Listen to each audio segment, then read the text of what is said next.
Well, good afternoon, folks, and thanks for coming to join us for a little bit of folklore and folk music. And my name is Russell Juelg, and right here we have Tom McKee, who graciously agreed to help me play some of these songs today, and also Scott. And Scott is, Scott came to work at New Jersey Conservation Foundation about a year after I did. And as we got acquainted, I began to realize he was my long lost brother. I didn't even know I had a long lost brother. So that's been really fortunate. He agreed to come and play the bass with us. So we got a collection of songs that we wanted to do for you today. But the first thing I wanted to do was I thought I might try to come up with a definition of folklore and folk music. And I was looking in the dictionary and online and everything, and the only thing I came up with was, the only one I really liked on folklore was people telling entertaining stories about the past, whether or not the stories are factual. So with a historian, obviously, they're all concerned about whether or not they got the facts straight. With folklore, you're not worried about that. In fact, you better not be too worried about that, or you're going to lose track of a lot of good stories. And I think one of the best examples of that is the story about Ong's Hat. And you all know about Ong's Hat. It's a little place in the Pine Barrens, and if you ask around and try to find out how it got its name, a lot of people tell the story that, well, there was a guy there that used to dress up and dance, and the girls were all vying for his attention. One of the girls got mad because she thought he wasn't paying enough attention to her, and she snatched his fancy hat off of his head while he was dancing with another girl and stomped on it. And then he just looked at it and saw that it was ruined, and so he just threw it. And it hung up in a tree and just stayed there for years and years and never came down. It got lodged up there somehow. But other people say, no, that's not true. Ong was just a drunk. He was just a local drunk. And one night he was so drunk he threw his hat up into the air and it hung up in the tree. That's how it got there. And then other people say, well, no, there was a businessman from Philadelphia that was traveling through the area, and he had a Chinese cook with him named Ong. And as they were passing by that spot on the road, a gust of wind blew his cook's hat off, and of course his cook, said, "Oh, I lost my hat," so they had to stop and get out. And the businessman from Philadelphia said, "Hey, this looks like a really nice crossroads, a place for me to establish a new cafe or restaurant or inn or whatever." So he named it after his cook's hat. And then other people say, no, that's not true. Ong was an Indian fellow, and he was known to run with a pretty rough crowd.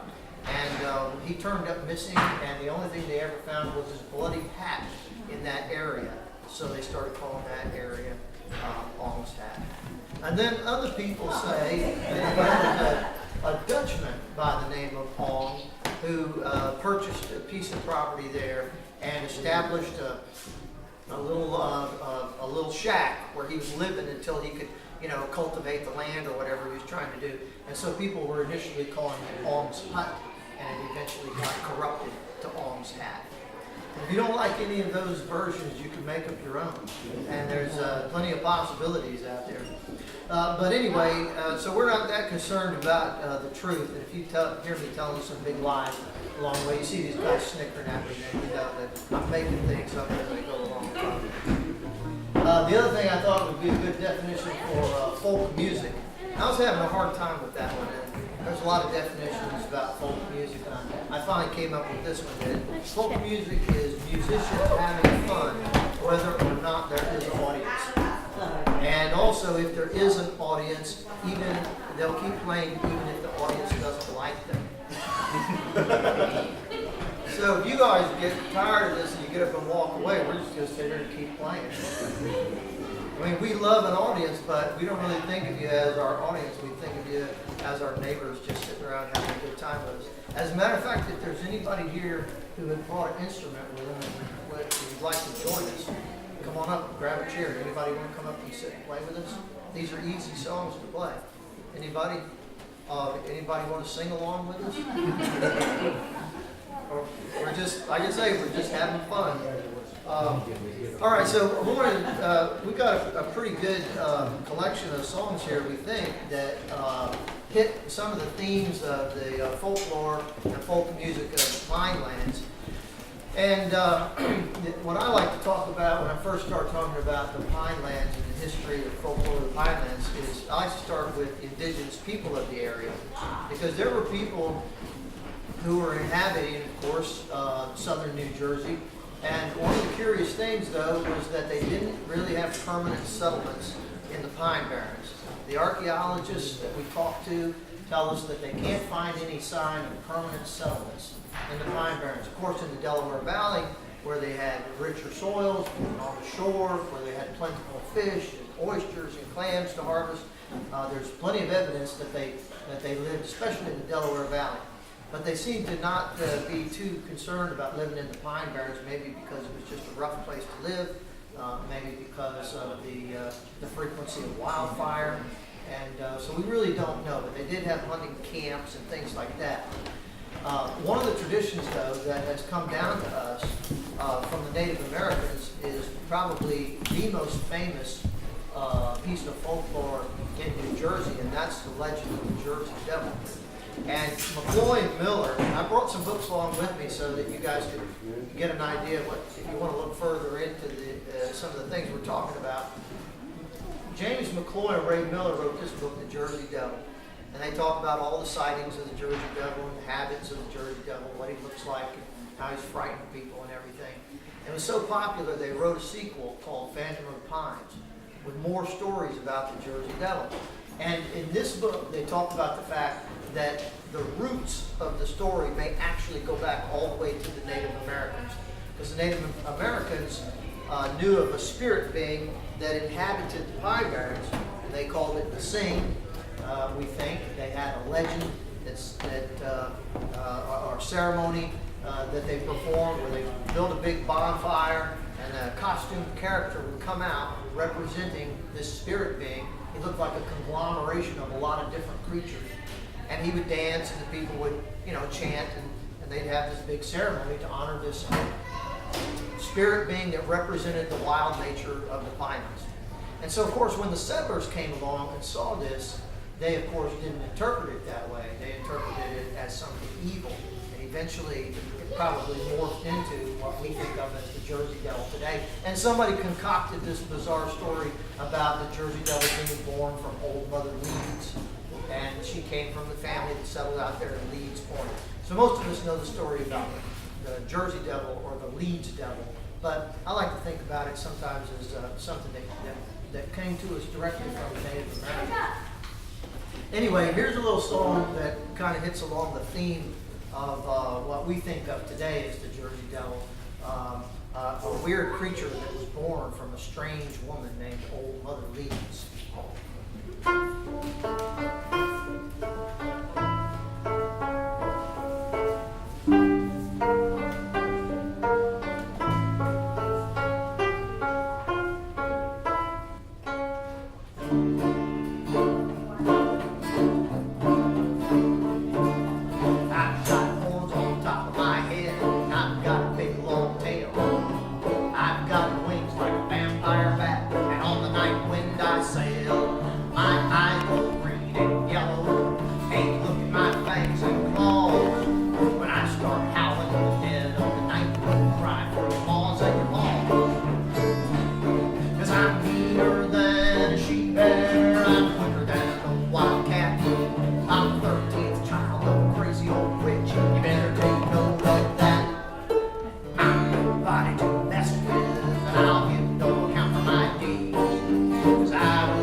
Body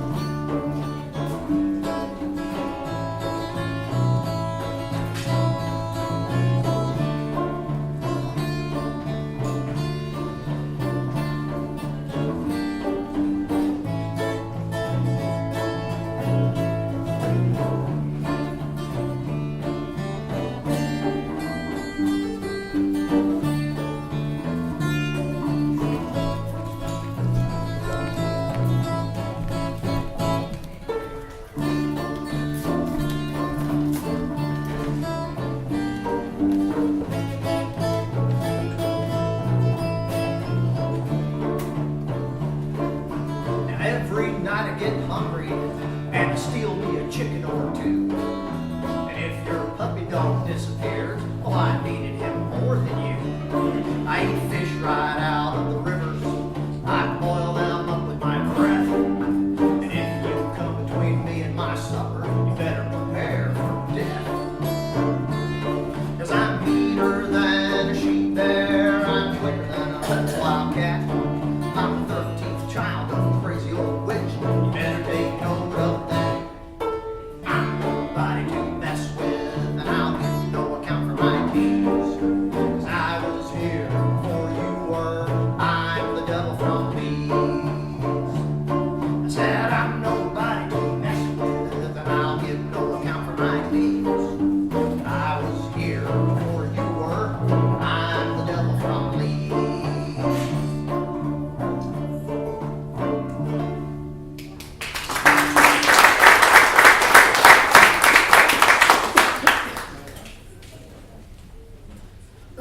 Now, I should tell everybody that don't be afraid to go out into the Pine Barrens now that you've heard about the Jersey Devil, because Jersey Devil, there's no record of the Jersey Devil actually farming anymore, all right? It just looks scary and it makes a lot of noise. That shouldn't stop you from going out and having fun out there and exploring. Actually, some people say that the people who live in the Pine Barrens, the Pineys, may have concocted the story to try to keep people from coming in and bothering them. All right, we got another period of time, one of the earliest times when the settlers were coming into the Pine Barrens. We wanted to talk about what happened when the settlers came in and encountered the indigenous people and encountered all the forests in the Pine Barrens, because there was tall pine trees and tall Atlantic white cedars, and of course the very first thing that people started doing in the Pine Barrens was cutting down the trees, because there were markets in New York City and markets in Philadelphia. And Benjamin Franklin was quoted as saying that, you know, New Jersey's like a kettle with a tap at two ends. You know, all the resources were flowing out. You might put it this way: there was a lot of gluttony going on. People were just taking all the trees they could, wherever they could get them. And there was a lot of people at that time who were afraid, especially on account of the Atlantic white cedar in the area, that the overharvesting of the Atlantic white cedar was just going to spell the end of that tree species. And amazingly, we still have, you know, swamps and river corridors where there's still a lot of Atlantic white cedar, but nothing like what we used to have with trees. Sometimes they say, you know, approaching 5 feet in diameter, great big enormous old growth forests that have all been cut and they're all gone. And so that kind of gluttony went on for quite some time, just because they were harvesting saw timber and harvesting wood for fuel and things like that. And speaking of gluttony, there's another tradition in the Pine Barrens, and that is the people of the Pinelands it seems have always had a very deep appreciation for pork products. And we have, if you know this book, for example, The Pine Barrens by Tom McKee, this is my proof that Pineys really love, you know, pork chops and pork sausage and bacon and things like that. You know, this is probably the most influential book that has ever come out that led toward the preservation of the Pine Barrens. A lot of you, I'm sure, know this book and have read this book. And you think about it now. Remember Tom McKee, the very first person he meets, anybody remember his name? Fred Brown, remember? And he stopped at Fred Brown's to get a drink of water, and Fred Brown invited him in, and what was the very first thing that Fred Brown did? He served him a pork chop. And that proves it, don't you think? Now, I'm going to, oh, and by the way, Tom reminded me, he said, and where were they, where was Tom McKee when he found Fred Brown? A place called Hog Wallow. So there was a lot of raising of pigs and a deep appreciation for pork products. And so that reminded me of this fellow that I knew that loved his bacon so much, he would go into a bit of depression if he couldn't have bacon and eggs in the morning.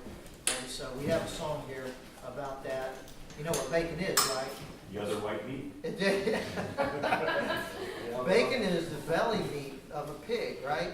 So if you split a pig like this, right down the middle, you've got a flap of meat on either side below the ribs. That's where the bacon comes from. You've heard of pork bellies. They trade pork bellies.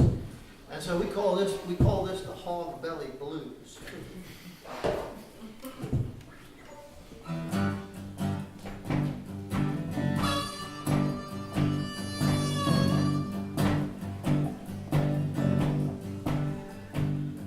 Well, I woke up this morning with the first light of dawn. Yes, I woke up this morning with the first light of dawn. Opened my refrigerator, all my bacon was gone.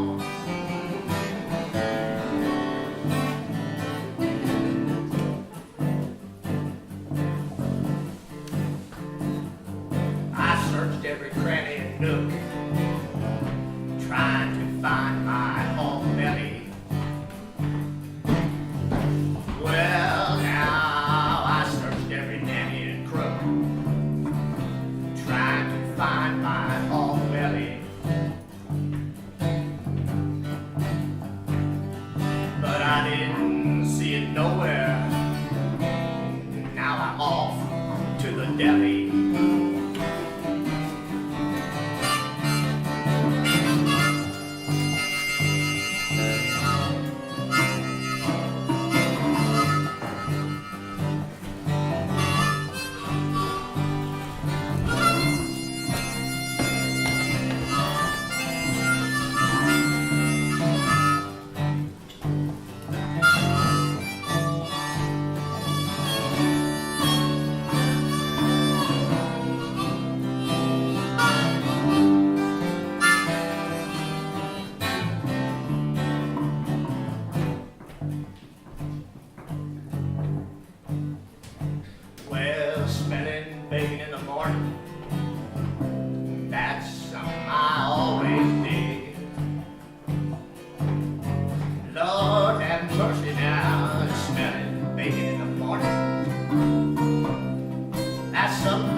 Because after the period of when they were building little villages and sawmills and taking advantage of all the timber resources in the Pine Barrens, one of the next big industries, and this is one the Pine Barrens is really famous for, is the iron industry.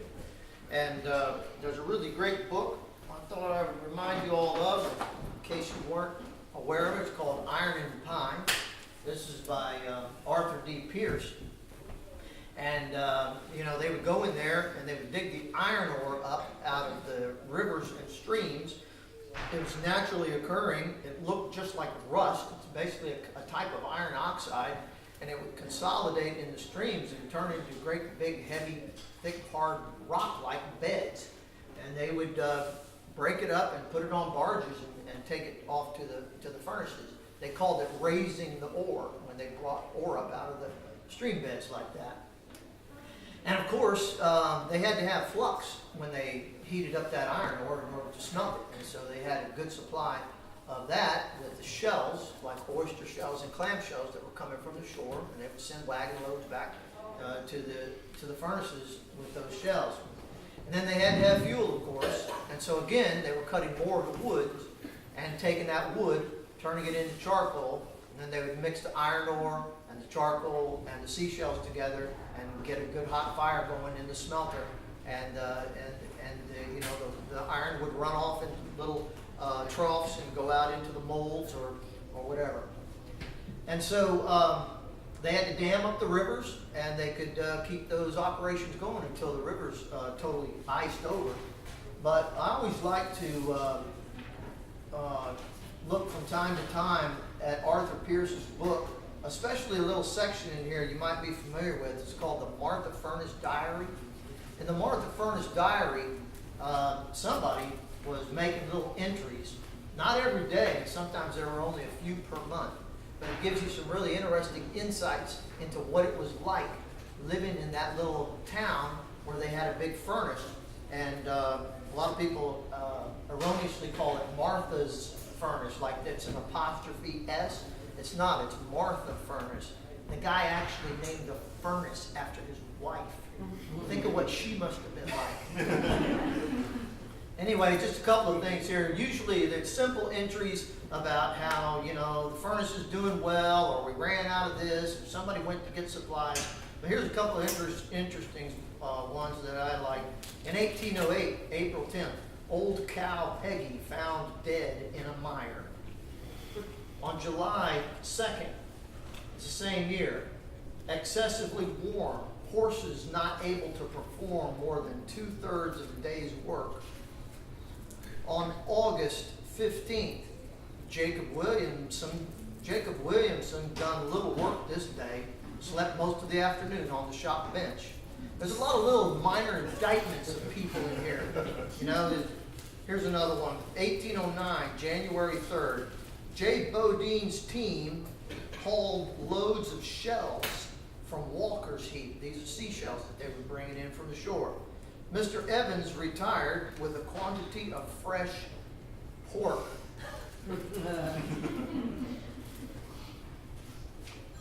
July 28th, the Molders all agreed to quit work and go to the beach. The next day, or 2 days later, the Molders returned from the beach.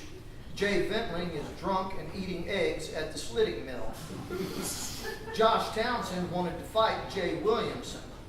And then on the 31st, Molders all idle.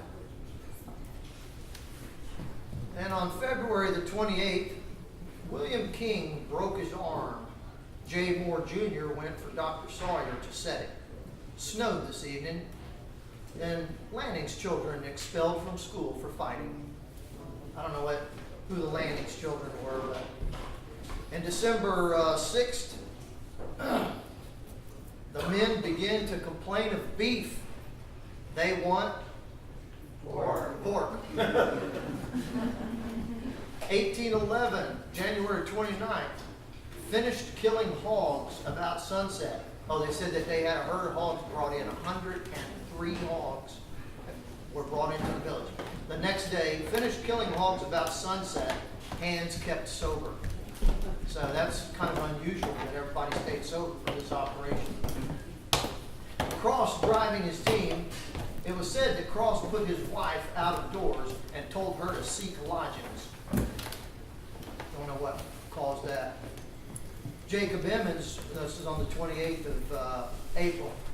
Jacob Emmons went to the Bucks and got very drunk, and coming up, stopped at the meeting to have his sins forgiven. On May 25th of 1812, James McIntyre brought his daughter home from the Half Moon for fear her morals would be corrupted. So all kinds of really interesting things here. He seems to be really preoccupied with reporting on anybody who gets too drunk to work, or anybody who won't work when they're supposed to. But there's a lot of good entries there. And now we got a song here that we do about this iron making in the pines. And we call it Iron in the Pines.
it comes a trickle, flowing to the hold, searing hands and faces, glowing just like gold.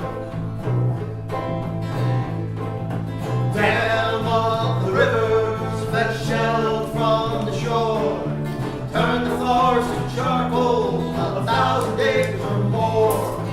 Down off the rivers, fetch shells from the shore, turn the forest to charcoal, 1,000 acres or more. Million acres or more.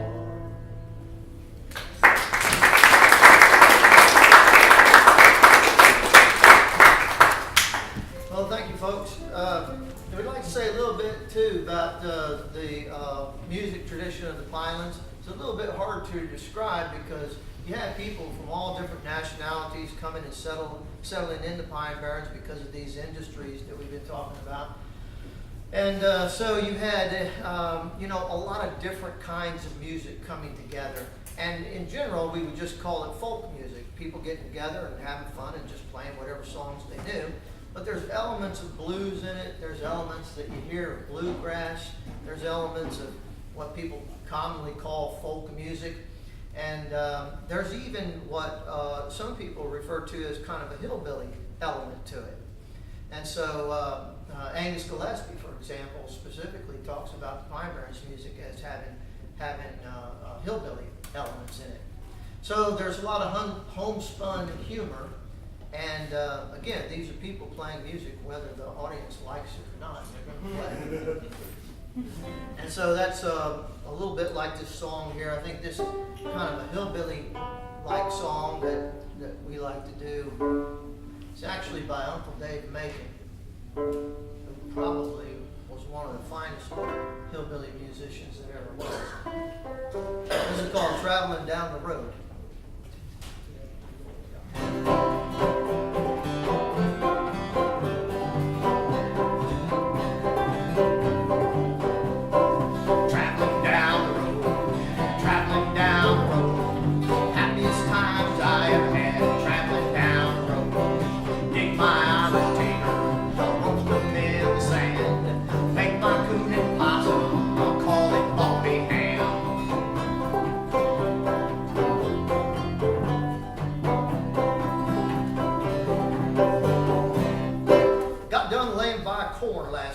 Riding down the lane on my old mule. Side the way I met my true love. She said, "Hun, you do look just as loose as a goose. Traveling down, happiest times I ever had. Traveling down, hardest work ever I done was digging around that pine. Easiest work ever I done, having that lady's fine."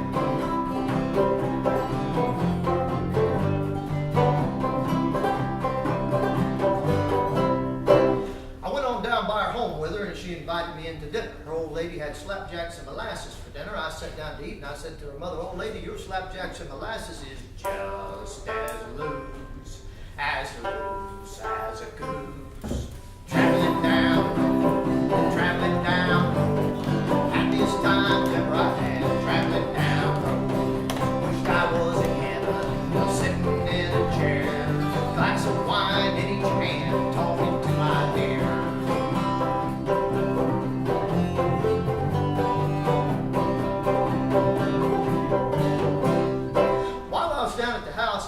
Around out in the yard, had a little dog, been sucking eggs and killing young chickens. Been hanging about 3 days, but he did hang just as loose as a goose. Traveling down,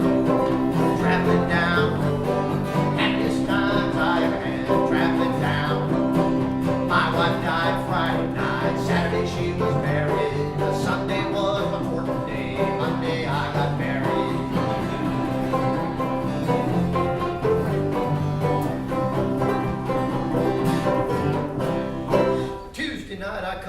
Drunk, she commenced to arguing with me, but I soon saw that her tongue was just so loose that they were no use. Traveling down,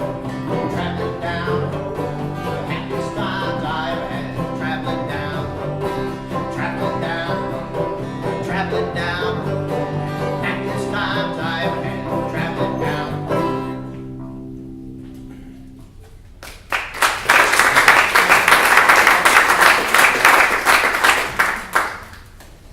thank you, folks. We have a couple of really weird characters that came out of the Pine Barrens, and it probably wouldn't be right to talk about the folklore of the Pine Barrens without mentioning a couple of these shining stars. One of them was a fellow by the name of Jerry Munyon, and I recommend this book to you if you want a real quick and easy read on most of the highlights of folklore in the Pine Barrens. It's an easy volume, and it's got a lot of good references in it if you want to go further into folklore and history of the Pine Barrens. But in this book, William McMahon talks about this character, Jerry Munyon. Jerry Munyon was known as either a magician or a hypnotist or possibly a wizard of some sort. He lived back in the iron-making days, and they attributed all kinds of crazy tricks to this guy. He would go into a store. He usually didn't like to work much, so he didn't have much money, but he could go into a store, get whatever he wanted, and then take seashells out of his pocket and hand the cashier the seashells. And when the cashier looked at him, he thought he was looking at silver coins. So he'd say, "Okay, thanks a lot, Jerry." Jerry'd go home with his groceries. Later on, somebody would look and see that the cash box was full of seashells. And, he played similar tricks on people. If he wanted to hang out with his friends, for example, he might go and get a job helping to cut wood or something like that. And he'd take his axe and he'd walk off into the woods where he's supposed to be cutting. And the people would, after a while, they would hear 2 axes chopping, then 3, then 4, then 5, And they'd say, "Well, who's over there working with Jerry?" And they'd walk over to investigate, and they'd find Jerry sound asleep on the ground, and 5 or 6 axes chopping trees down all by themselves. He somehow got the axes to work by themselves. Nobody understood how he did that. He had one time he went to work in a furnace, and he wanted to get a job in the furnace, and they wouldn't let him in at first because he had such a bad reputation. And so he said, "All right, fine." He turned around and walked off, and so the foreman went and tried to get the fire going and tried to start making iron, and they couldn't get the fire going because the smoke wouldn't go up the smokestack. They couldn't get a good draft, and nobody understood. They tried everything to fix it, they couldn't fix it. Jerry's friends were kind of laughing about it, and the foreman said, "Look, there's nothing funny about this. If we don't get this fire going, nobody's going to make any money." And they said, "Well, look, Jerry's done this to you somehow. He's mad at you because you wouldn't hire him." Well, the foreman, eventually in desperation, said, "All right, Jerry, come on in, you can have the job." And as soon as he said that, a huge flock of crows flew out of the smokestack, and the smoke started going, and everything was working fine after that.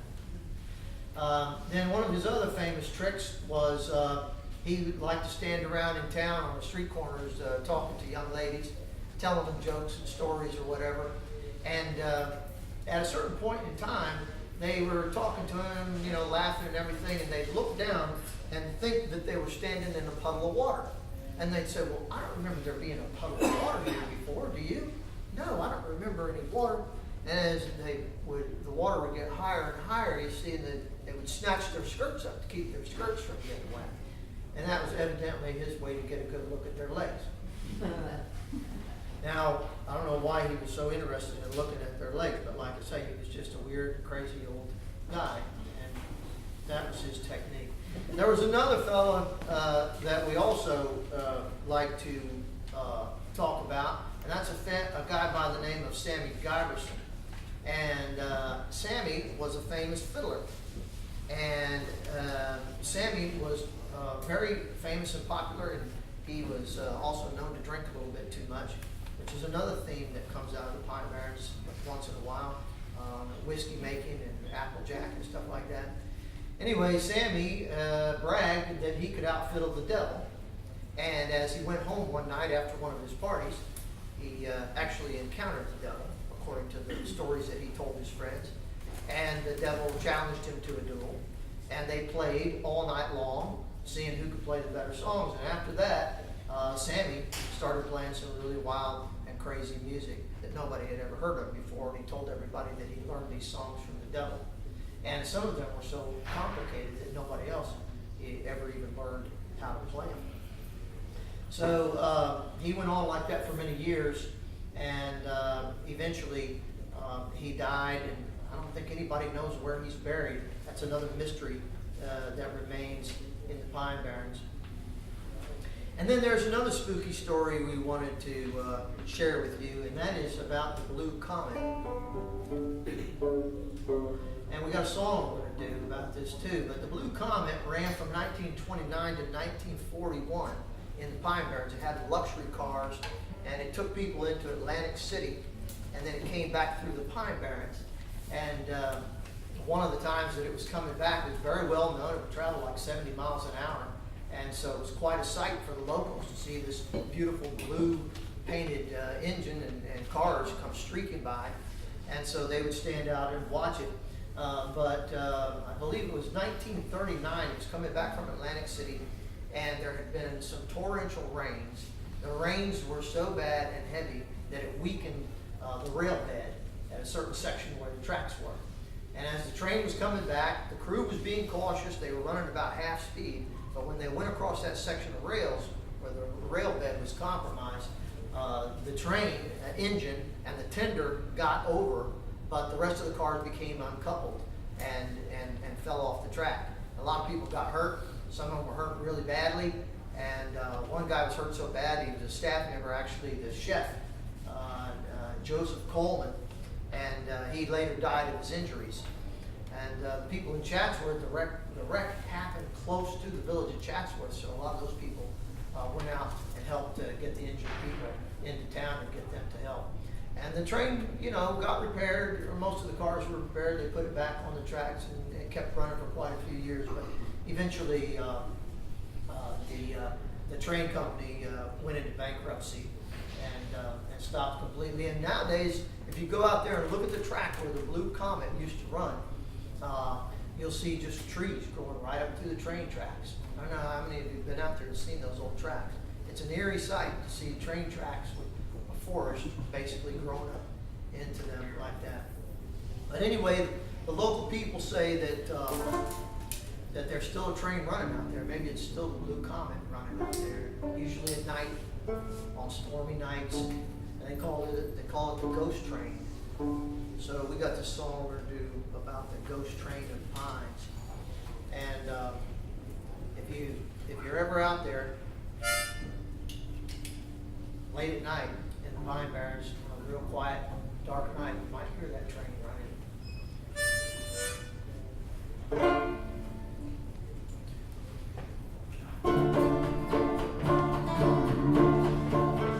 They tell about a train that runs in the pine, only in the dead of the night. If I saw it, would the chills run up down my spine? Would I stand and watch it? Could I bear the fright? There's a ghost train running in the pines. Listen for it late at night, it wails and it whistles and it whines.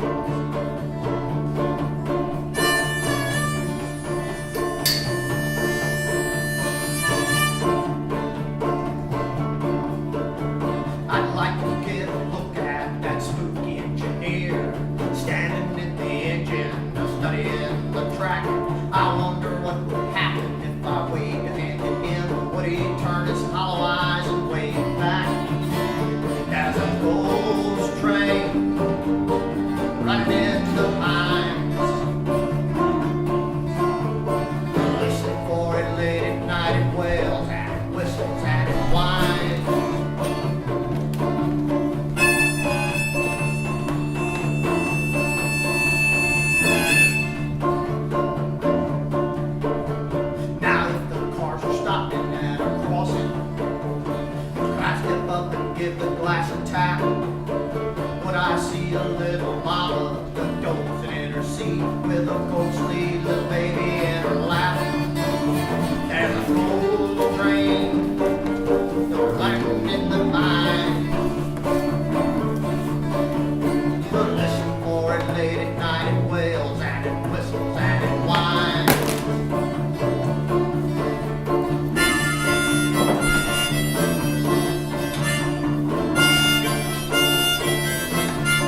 I kept watching, but I see the old caboose disappearing in the shadows and the haze. I wonder how the spirits trapped inside that little box can make it through their long and lonesome days. As a ghost train running in the pine, listen for it late at night. It wails and it whistles and it whines. Yeah, there's a ghost train running in the pine. Listen for it late at night. It wails and it whistles and it whines.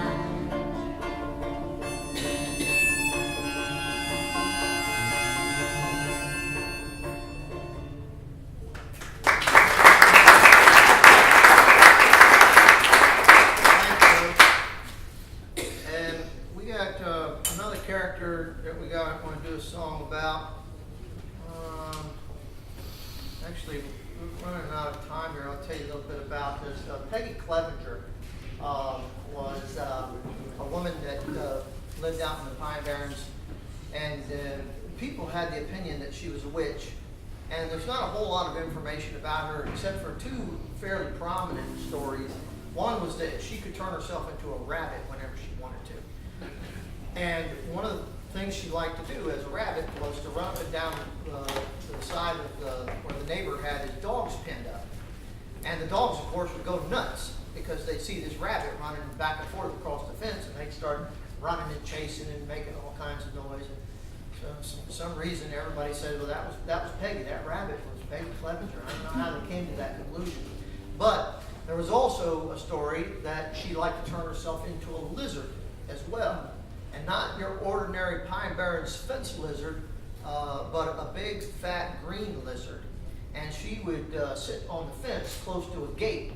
And one of the neighbors had to pass through that gate, evidently on his way to work. And when he'd come by, and he'd get ready to pass through the gate, that big lizard was sitting there, and it was scared. He didn't want to go through the gate.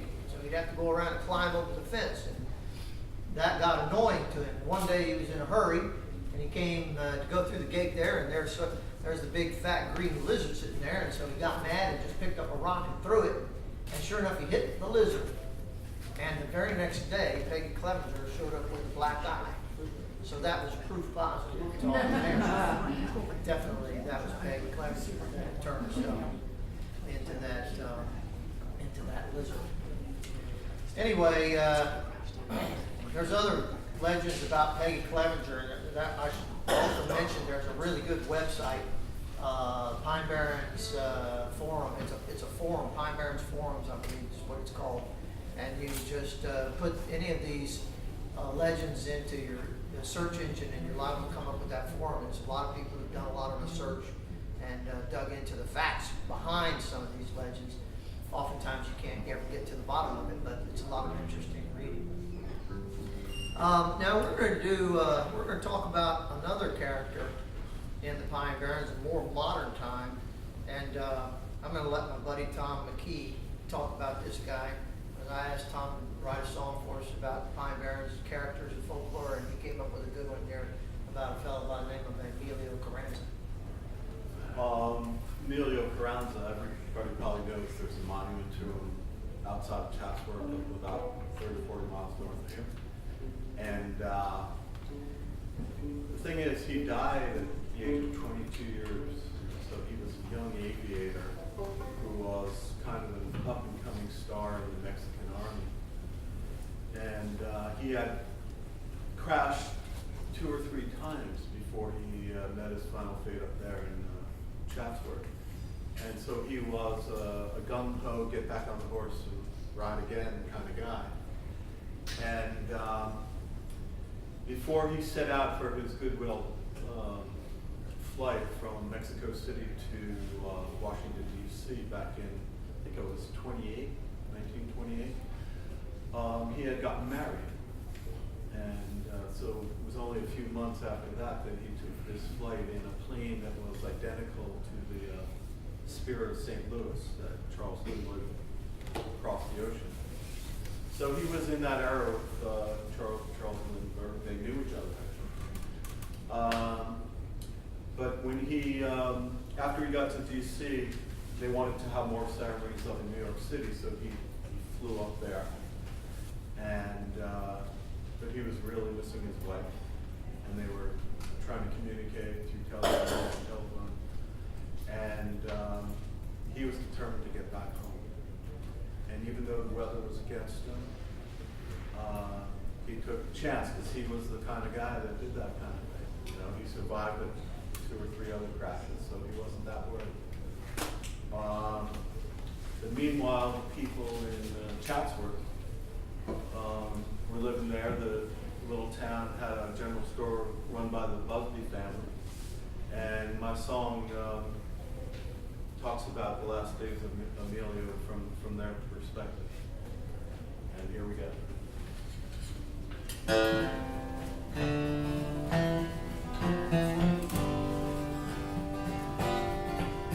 Well, Busby was out in the back, taking clothes off the line.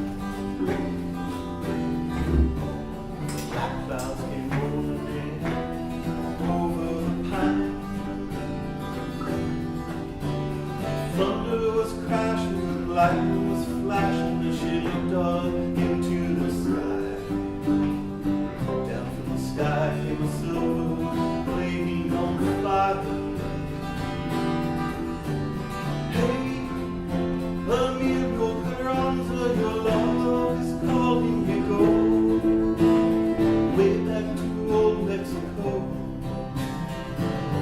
Adios, mi amigo.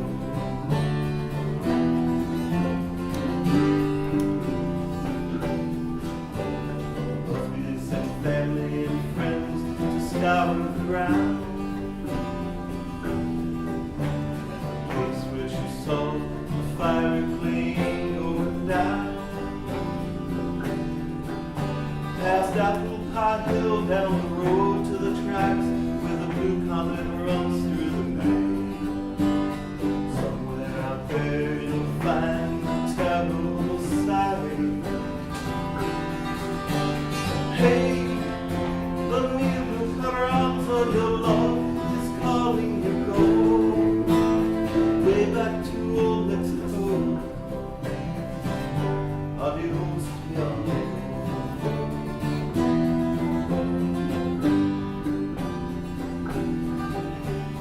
Mulberry brush where the water runs red as wine. John Carr found the plane in a tank.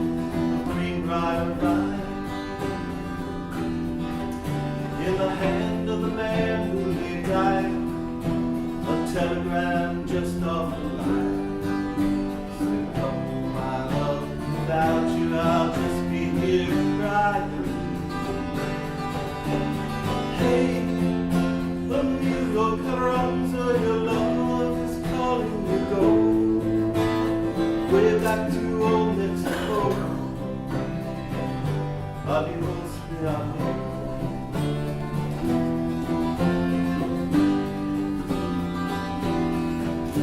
Now every July there's a strange sight deep in the pine. Mariachis are playing and soldiers are marching in line. From a column of stone, Aztec eagles look on and keep watch over the ground. Flew through the thunder, fell to the ground. Hey, Emilio Carranza, your love is calling you go way back to old Mexico. Adios, mi amigo. Adios, mi amigo.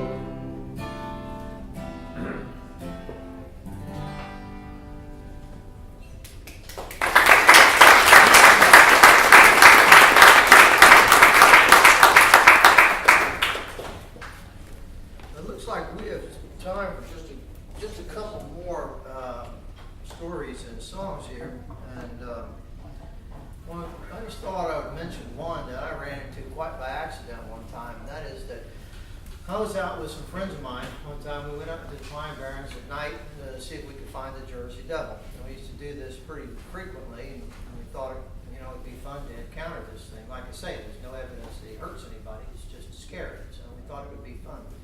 And we were out wandering around, got lost in the woods a little bit, and we came out onto a road close to an intersection, and there was two guys standing beside a pickup truck. And some of the people in the crowd were a little leery about approaching them. I said, no, let's go and talk to them, see what they're up to.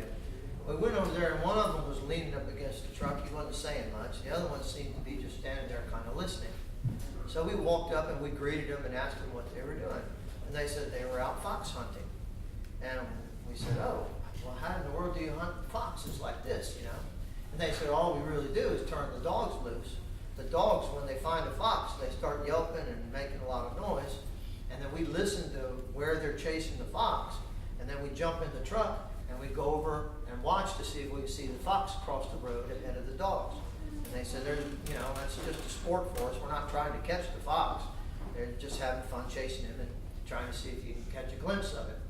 Well, the other guy who was leaning up against the truck, he hadn't said anything at that point. I was still just sitting there listening, and then one of the girls said, or the guy who had been talking to us asked one of the girls, he said, well, what are you people doing out here so late at night? And she said, we're hunting the Jersey Devil.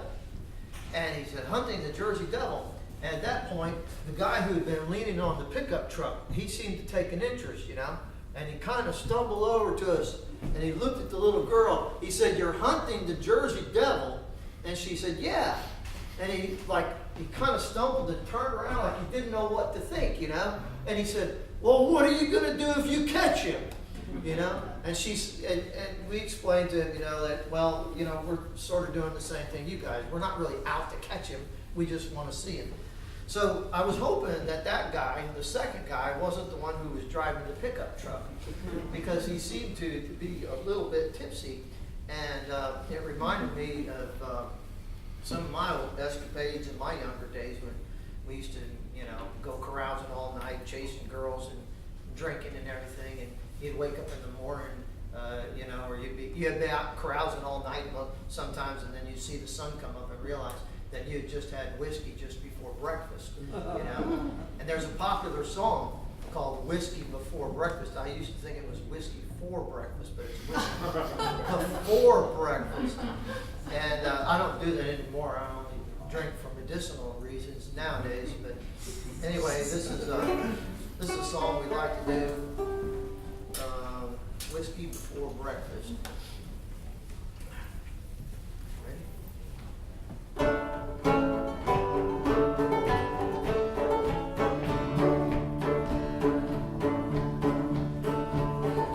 Early one morning, the sun wouldn't shine. I was walking down the street, not feeling too fine. I saw two old men with a bottle between them, and this is the song that they were singing. Lord, preserve us and protect us. We've been drinking whiskey for breakfast.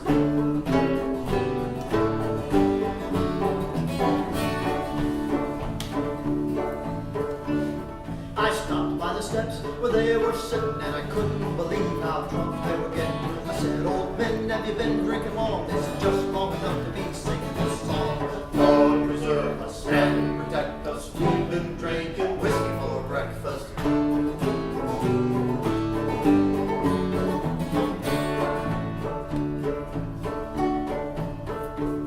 Well, they passed me the bottle and I took a little sip, and it felt so good I just couldn't wait.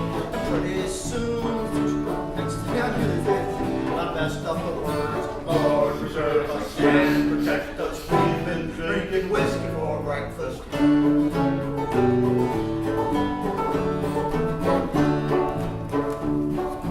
One by one, everybody in the town heard our ruckus and they came around. And pretty soon, the streets were ringing with the sound of the whole town laughing and singing. Lord, preserve us and protect us. We've been drinking whiskey for breakfast. Lord, preserve us and protect us. We've been drinking whiskey for breakfast.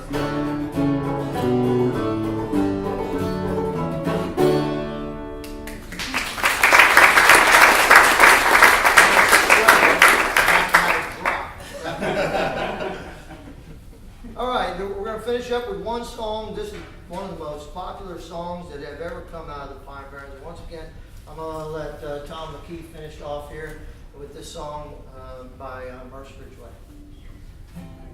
Yeah, this is Mercer Ridgeway's song. Looking back from, I think it was North Carolina after he had moved away out of financial necessity, but he had a lot of good feelings about the Pinelands.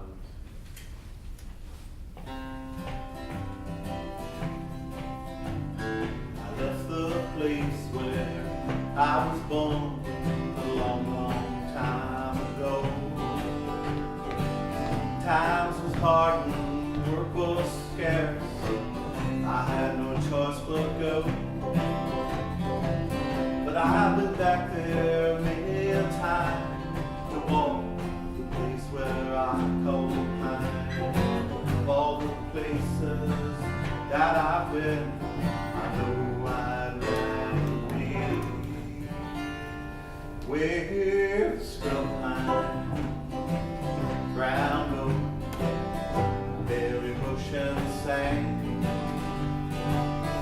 never changing, never will. Pine barren land, sweet bay pink and curly fern, the leaves all turning green, water running red, the cedar swamp stream, pine smoke from a wood fire, blowing on the wind, lamplight from a window, shining once again. One-room schools and country stores, the folks I used to know, they all died or went away a long, long time ago. But the scrub pine, the ground oak, the berry bush and sand, never change and never will. Pine barren land, sweet bay pink and curly fern, the leaves all turning green, water running red, cedar swamps.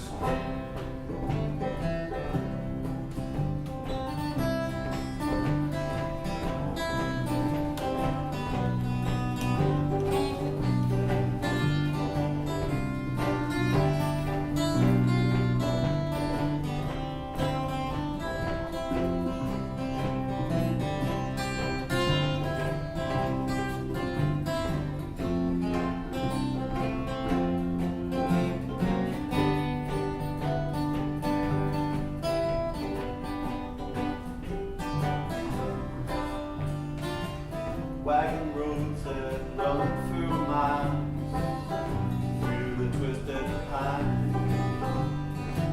past old forgotten little towns that failed the test of time.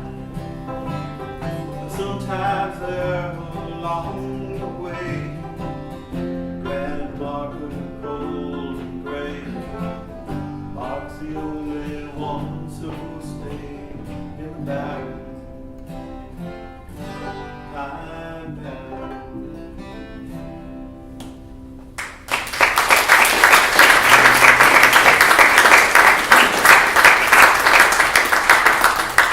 Thank you, folks. Thanks for joining us today. And I think that's the end of our program. But we might sit around here and play a little bit more. So you want to come up and I'm sure somebody has an instrument on them somewhere. Well, thanks again for joining us, and we hope that you'll stay in touch with us and come out and enjoy the Pine Barrens anytime that you get an opportunity. It's a beautiful place, it's a special place, a place we need to protect as long as we possibly can. Thanks again. Thank you.